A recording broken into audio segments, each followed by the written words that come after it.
dressed as General Custer, still making passing starlets swoon, despite the quivering quiver's worth of arrows sticking out of his back. Frankenstein's monster out sprinting the townspeople in the race to be first in line for lunch at the studio canteen. "You have reached your destination," said Polly. I was expected to tip the birdie. I was low on cash and fresh out of crackers. I gave the bird one of my peppermint breath mints. Polly flew away saying things about me you can't print in a family travel guide. I docked my rolling abomination next to a dented 1951 Kaiser Henry J, the cheap fastback, two-door Sears Roebuck Allstate model. In Hollywood, where you are what you drive, the Allstate says you're a has-been director, second-rate actor, or down-on-your-luck producer. The sign in front of the Allstate reserved that parking spot for Barney Sands, the producer I came to meet. The car on the other side of me, a classic 1935 Duesenberg SSJ, sold new for more than I'm going to make in a lifetime. The Deuce, parked like me in a visitor's slot, had the word Coop written in gold script on the driver's door. Most high-level execs in this town fronted their offices with aspiring starlets, sporting conical breasts, narrow waists, shapely legs, tight sweaters and skirts, low morals, and throaty voices you prayed would go from, "Can I help you?" straight to, "Come up and see me sometime." Most of these so-called secretaries couldn't type a word, thought taking dictation required sitting on a lumpy lap, and filed their nails instead of their boss's paperwork. Sands bucked the trend. He put no pretty front on his operation. He opted for efficiency over adornment. One Miss Ethel Gravitz, according to her forged-out-of-cold steel nameplate.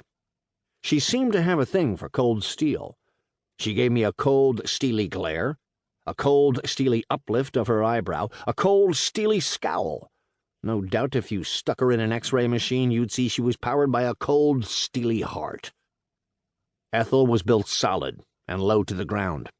If you made an unauthorized dash for her boss's door, I bet good old Miss Ethel would stop you by dropping to all fours and grabbing your pants leg in her teeth. She wore no makeup, and eyeglasses with heavy, black, unstylish frames. She had on the shapeless gray dress sold off the rack, in the kind of store that catered to sadistic prison matrons. A gold-framed diploma hanging on the wall behind her declared that she had graduated summa cum laude from the Catherine Gibbs Secretarial College. "Yes?" She looked me up and down with contempt, weighing whether to call a security guard or the janitor who disposed of her trash. "My name's Eddie Valiant. Here to see Mr. Sands." Miss Efficiency didn't consult an appointment calendar. Most likely she knew every appointment by heart. Or maybe Sands got so few visitors, he welcomed one and all. "Go right in." I don't follow what's happening in the movie business. I leave that to gossip columnists, like Walter Winchell, Luella Parslips, and their peep-tomming cronies. I didn't know anything about Sands. Never heard of the man. I knew what I expected. I've only been in the offices of a couple of filmmaking bigwigs. Davy Selznick, back when I handled a theft thing for him when he was shooting Gone with the Wind. R.K. Maroon, although he hardly counts, since he doesn't make real movies, only cartoons.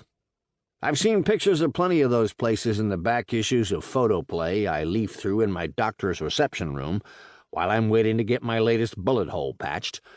There were always high-profile props.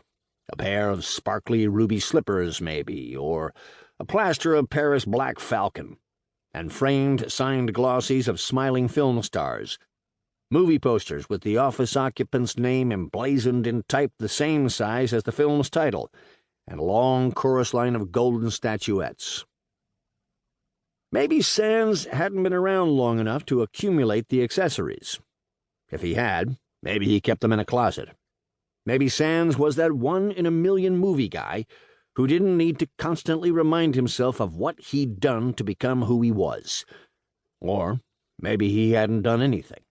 Maybe he was a nobody. Maybe that's why he wanted to see me, to keep him company as his career slid south.